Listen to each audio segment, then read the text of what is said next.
नमस्कार, मैं हूं नीलू।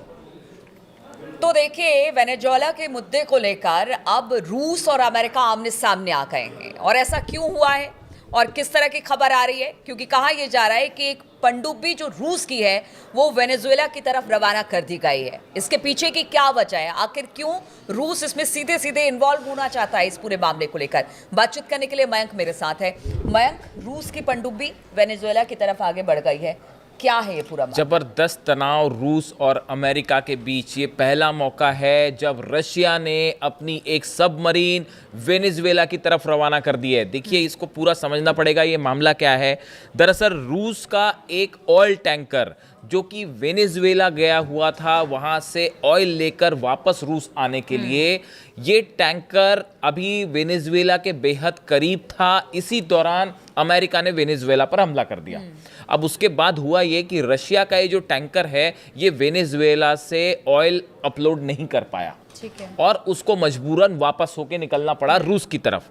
लेकिन इसी दौरान अमेरिका का जो कोस्ट गार्ड है, कोस्ट गार्ड के जो शिप्स हैं, वो रशिया के इस टैंकर का उन्होंने पीछा करना शुरू कर दिया। अच्छा। और कई कोस्ट गार्ड के शिप्स जो हैं वो लगातार इस टैंकर को घेरने की कोशिश कर रहे हैं अटलांटिक महासागर में। इसे बचाने के लिए पुतिन ने बड़ा फैसला लिया है और अपनी एक सबमरीन वेनेजुएला की तरफ रवाना कर दी है। देखिए, जो खबरें हैं, रूस ने वेनेजुएला के तट से दूर एक टैंकर को एस्कॉर्ट करने के लिए एक पनडुब्बी भेज दी है। ये सोर्सेस खबरें हैं, वॉल स्ट्रीट जर्नल की तरफ से ये खबर आई है कि रशिया की तरफ से पूरी कोशिश की जा रही है कि किसी भी सूरत में ये ऑयल टैंकर अमेरिका के कब्जे में नहीं जाना चाहिए। देखिए, इसने भी कई बड़े सवाल उठाए हैं कि देखिए, ये ऑयल टैंकर जो है, पहली बात तो ये है कि ये ऑयल टैंकर अपलोड नहीं कर पाया, वेनेजुएला से ऑयल अपलोड नहीं कर पाया। वेनेजुएला ऑयल लेने गया था, लेकिन हमले हो जाते हैं, वापस लौट जाता है।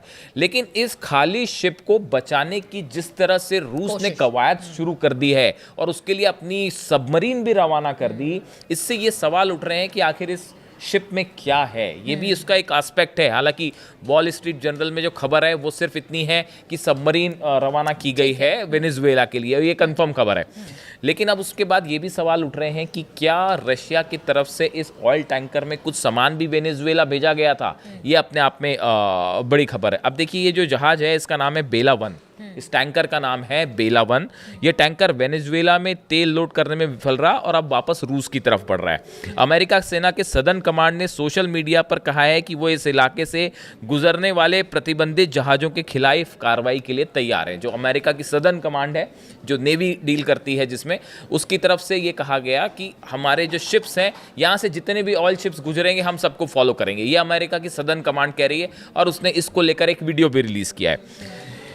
इस समय इसकी लोकेशन क्या है? शिप की मौजूदा वक्त में यह टैंकर, जो कि रशिया का टैंकर है, ये आइसलैंड से 300 मील दक्षिण में उत्तर सागर की ओर बढ़ रहा है। ये अभी जो है करीब 300 मील की दूरी पर है आइसलैंड से।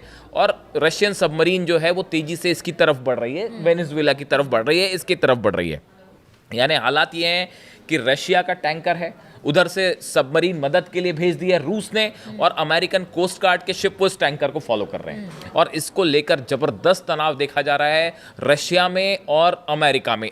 रूस के जितने न्यूज़ चैनल्स हैं वो सब इस टैंकर की खबरों को प्रसारित कर रहे हैं। यानी एक ये फ्लैश पॉइंट बन गया है नया रूस और अमेरिका के बीच में वेनेजुएला हमले के बाद। बार बार ये सब सवाल उठ रहे थे। देखिए, एक तो हमने पहले ही अपने वीडियो में बताया था कि जिस तरह से वेनेजुएला पर हमला हुआ उसको लेकर पुतिन बेहद नाराज है, बेहद गुस्से में है, जिस तरह से हमला हुआ वेनेजुएला में।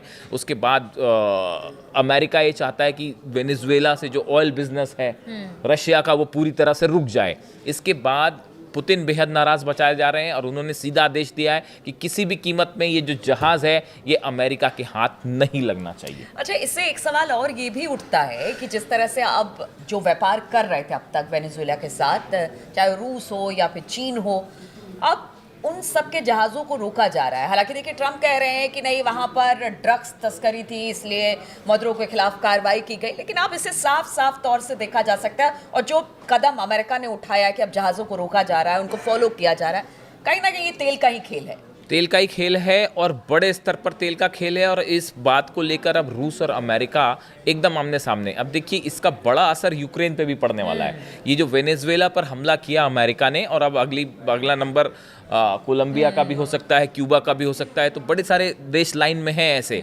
ग्रीनलैंड को लेकर भी सवाल उठ रहे हैं। तो अब इन सूरत में ये एक जो वेनेजुएला पर हमला था, ये सिर्फ वेनेजुएला तक सीमित नहीं, हमने पहले भी इसकी चर्चा की थी। इसके ग्लोबल परिणाम होंगे, जैसा ईरान की तरफ से कहा गया था कि ये सिर्फ वेनेजुएला तक सीमित नहीं रहेगा।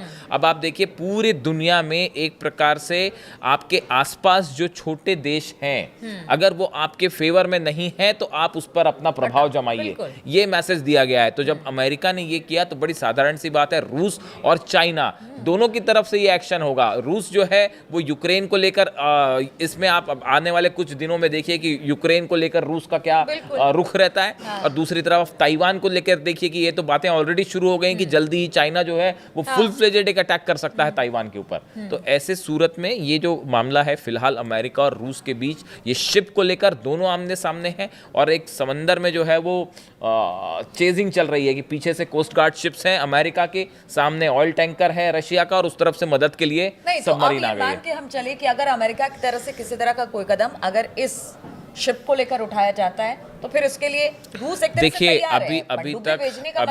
अभी तक देखिए क्या स्थिति है कि अभी तक चाहे यूक्रेन की जंग हो या और भी तनाव, ईरान की बात हो, अभी तक ऐसा नहीं हुआ कि रूस और अमेरिका दोनों एक दूसरे से सीधा भिड़े हों। आप देखिए यूक्रेन में अमेरिका मदद कर रहा है यूक्रेन की, ठीक है। ईरान में भी जितने न्यूक्लियर ठिकानों पर हमले हुए उसमें बुशहर पर हमला नहीं हुआ, नतांज पे हमला हुआ, इस्फहान में हमला हुआ, फोर्दो में हमला हुआ। ये तीनों जो न्यूक्लियर साइट्स हैं ये ईरान रन कर रहा है, लेकिन जो बुशहर प्लांट है उसको रशिया के साइंटिस्ट रन करते हैं। वहां पे 200 से ज्यादा रशियन साइंटिस्ट हैं। इस सूरत में देखिए इसी वजह से अमेरिका ने बुशहर पर हमला नहीं किया था कि अगर वहां हमला कर देगा तो रूस फिर जवाब देगा तो मुश्किल हो जाएगी। तो आप देखिए तमाम इस कन्फ्रंटेशन के बीच में कहीं पे भी अमेरिका और रूस सीधा आमने सामने नहीं आए। ये पहला मौका है इस शिप को लेकर कि एक तरफ से रशिया की सबमरीन आगे बढ़ रही है, दूसरी तरफ से अमेरिकन कोस्ट गार्ड शिप है और बीच में ये जहाज है। अगले 24 से 48 घंटे के अंदर इस जहाज को लेकर कोई ना कोई बड़ी खबर आ सकती है। और समंदर में जो हालात हैं, पुतिन ने जैसा बताया जा रहा है कि कह दिया है कि शिप को हर हालत में बचाना है, इस शिप पे हम अमेरिका का कब्जा नहीं होने देंगे, ये हमारा शिप है। ऐसे सूरत में क्या किसी तरह का कन्फ्रंटेशन समंदर में देखने को मिल सकता है, इस पे हमारी जो है वो नजर रहेगी। बिल्कुल। तो देखिए अमेरिका जिस तरह से शिप को लेकर वहाँ पर जितने नेवी के कोस्ट गार्ड है अमेरिका के, वो लगातार इसको चेज कर रहे हैं। हालांकि अब रूस ने कह दिया है कि देखिए इसको किसी तरह से भी सुरक्षित रूस तक पहुँचाना है और इसके लिए सबमरीन को भी भेज दिया गया। अब सबमरीन किस तरह से वहाँ पर आगे बढ़ती है, क्या किसी तरह से कोई झड़प या कह सकते हैं कि आमने सामने क्या अमेरिका और रूस आएंगे, लेकिन इतिहास तो ऐसा नहीं कहता है। क्योंकि देखिए अगर ट्रंप पुतिन के लिए रेड कारपेट बिछा सकते हैं, उनके वैज्ञानिक जहां पर काम करते हैं वहां पर किसी तरह का कोई हमला नहीं होता, तो इसको लेकर भी कहा यह जा रहा है कि हो सकता है कोई बीच का रास्ता निकल जाए और शिप को रूस भेज दिया जाए, लेकिन कुछ कहा नहीं जा सकता है। ट्रंप और अमेरिका जो करता है उसको लेकर कोई भी किसी तरह का कोई प्रेडिक्शन नहीं कर पाता। तो इस खबर पर लगातार हमारी नजर बनी रहेगी। आप बने रहिए हमारे साथ।